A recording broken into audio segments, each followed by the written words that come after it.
13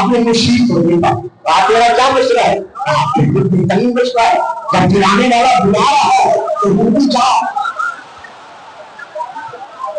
کہتا ہے آج تک تم نے میرے حق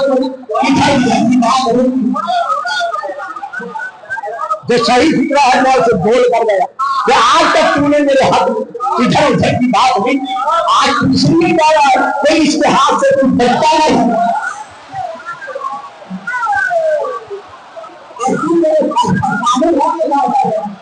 اس کے سامنے ڈالنے والا کوئی آج تک بچ کے آیا ہے؟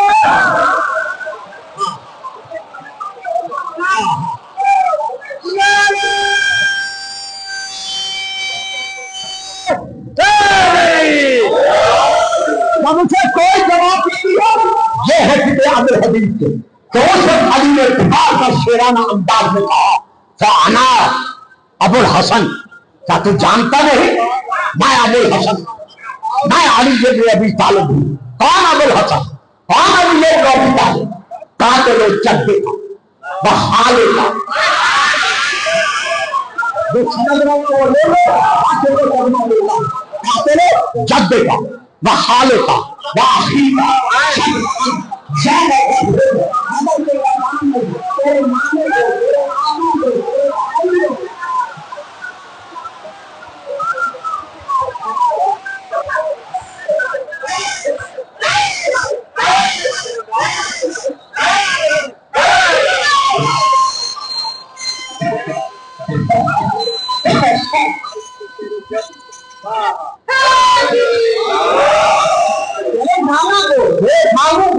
بھائی کو جہاں پہنچانا تھا میں نے پہنچا دیا،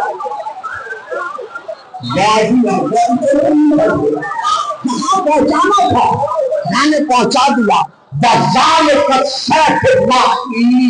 وہی تلوار آج میرے ہاتھوں میں۔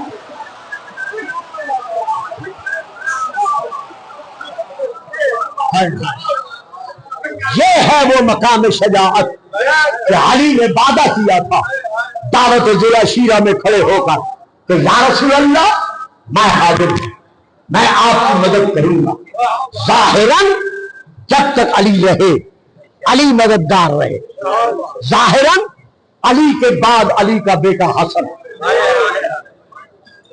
مددگار رہا، ظاہراً علی کے بعد حسن اور حسن کے بعد علی کی شجاعت کا وارث حسین میدان کربلا میں ہمیشہ کے لیے بابا کے کیے ہوئے وعدے کو نبھانے کی خاطر حسین میدان میں پہنچے۔ کل میں نے عرض کیا تھا کہ زہرا کا لال نیزے کا زخم کھا کر جب زمین پر منہ کے بل گرے، مرحبا مرحبا مرحبا، آپ نے کمر جھکا کر سینے سے نیزہ نکالا، خون کا فوارہ نکلا۔ صاحبان تاریخ، صاحبان مطالعہ تقریباً نہیں بلکہ کافی حد تک میری عادت ہے سکہ بزرگوں کے علاوہ میں بغیر کتاب پڑھے مصائب کی طرف رجوع نہیں کرتا۔ تو اب جو میں فکر دے رہا ہوں یہ مقتل در بندی الہ الرحمہ یہ فکر موجود ہیں جن کا میں ترجمہ کر رہا کہ جب حسین کے سینے سے خون کا فوارہ نکلا، اتنا خون نکلا کہ چاہا وہ لال کھڑے ہوا۔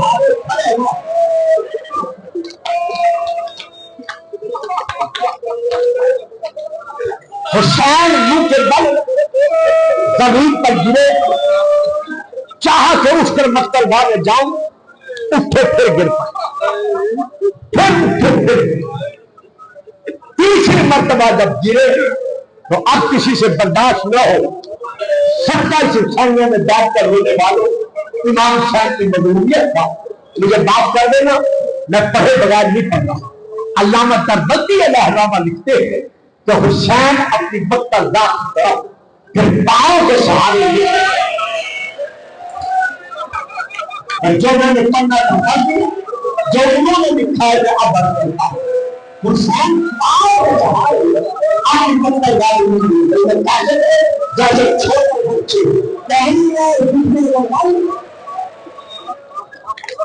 زمین پر چل کر اپنے آپ کو کھینچ کر چلتے ہیں، اسی طرح حسین مکہ گاہ میں پہنچا۔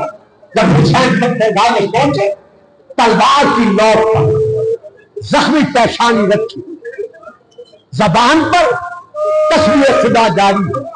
اب میں کیا کروں؟ مسائل بھی اتنا ہے کہ میں اس سے پردہ نہیں ڈال سکتا۔ ابھی حسین آنکھیں بند کر کے تلوار کی نوک پر پیشانی رکھ کر تسبیح پڑھ ہی رہے تھے، فجاء بشر الصدیق جن کی منور حسین کے قریب آئے۔ حسین کی آنکھیں بند ہے، اس نے اپنے نجس پاؤں کے ساتھ حسین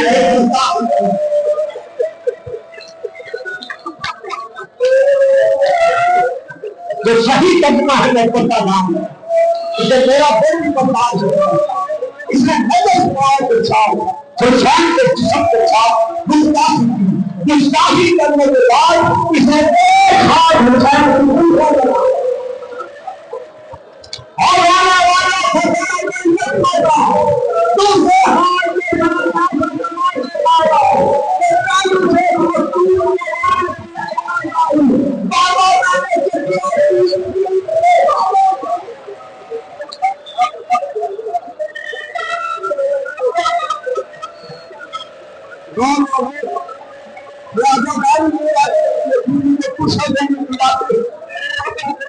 آخر وہ وقت آیا کل میں نے عرض کیا تھا حسین کا سر تن سے جدا ہوا، جیسے تن سے جدا ہوا شمر ملوم نے حسین کا سر کیسے اٹھایا؟ یوں ہاتھوں پر نہیں، سینے پہ رکھا۔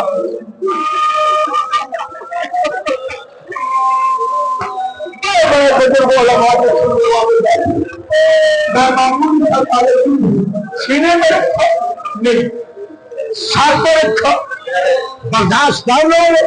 اس نے ظلم بھرا ہاتھ حسین اللہ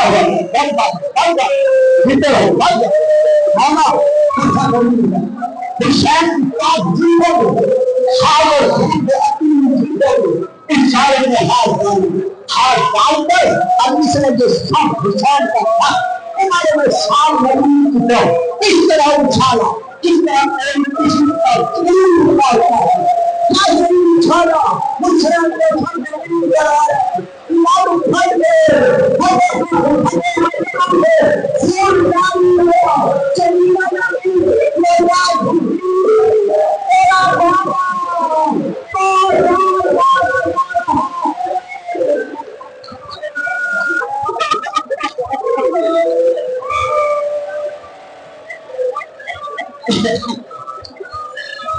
میرے ساتھ مسلسل ہونا ہمارے بس کی بات۔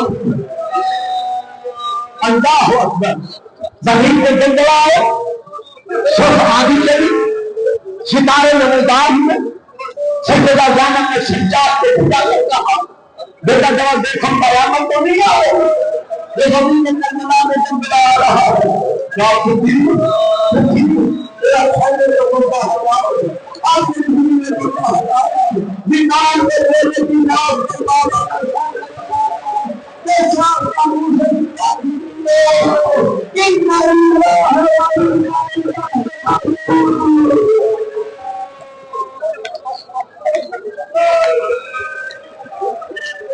میرے ساتھ لے لے مجھے ایک روایت سے چند کلمات ادا کرنے ہیں، تھوڑا سا سانس لے لے۔ ہمیشہ امام کی شہادت کے بعد یہ کہا جاتا ہے میری زندگی گزر گئی ہے شام غریبہ، علماء سے سنتے سنتے اور خود بھی پڑھتے پڑھتے ہر ایک یہی پڑھتا ہے کہ امام کی شہادت کے بعد خیام لوٹے گئے، آگ لگائی گئی، لیکن نہیں، پہلا جرم جو ہوا ہے یہ میں یہاں ممبر میں بیٹھ کے جا رہا ہوں، کتاب میرے ساتھ، حوالے میرے ساتھ موجود ہیں، جس کو ضرورت ہو بھائی علی جعفری کو ٹیلی فون کرے، مجھ سے حوالہ جات طلب کرے، میں ایک ہی سبق نوٹ کراؤں گا. امام حسین کی شہادت کے فوراً بعد جو پہلا ظلم ہوا ہے وہ یہ ہوا ہے کہ شامی اور کوفیوں کے درمیان کھڑے ہوگا ابن سعد ملعون نے ندا دے کر کہا اے شامیوں اے کوفیوں جو سب سے زیادہ انعام لینا چاہتا ہے وہ حسین کے لاشے پر کتنے گھوڑے دوڑائے.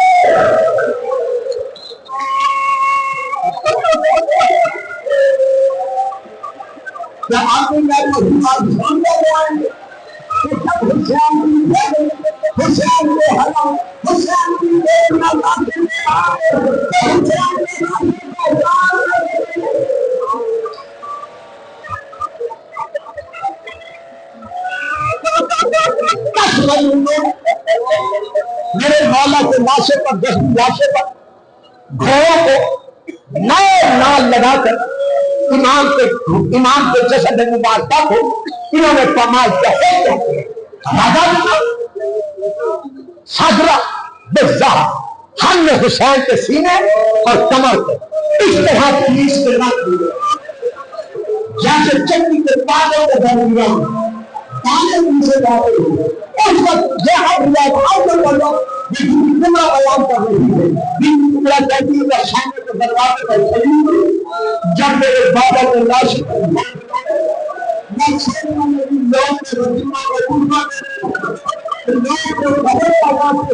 لوگ تو پوچھتے رہتے ہیں کہ شامی ہمارے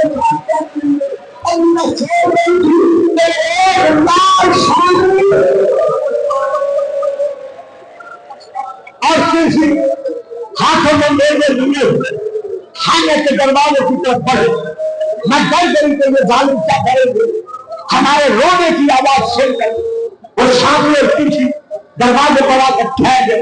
ان کا ٹھہرنا تھا یہ سمر میں چنتا کرتا ہے کہ جلدی کرو ان کا کوئی وارث نہیں رہا.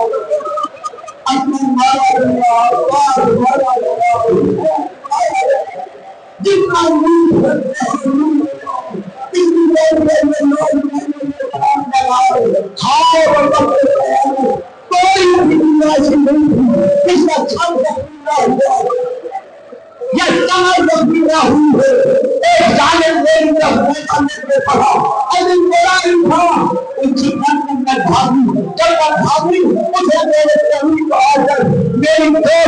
میری سمجھ کر اتنے زور سے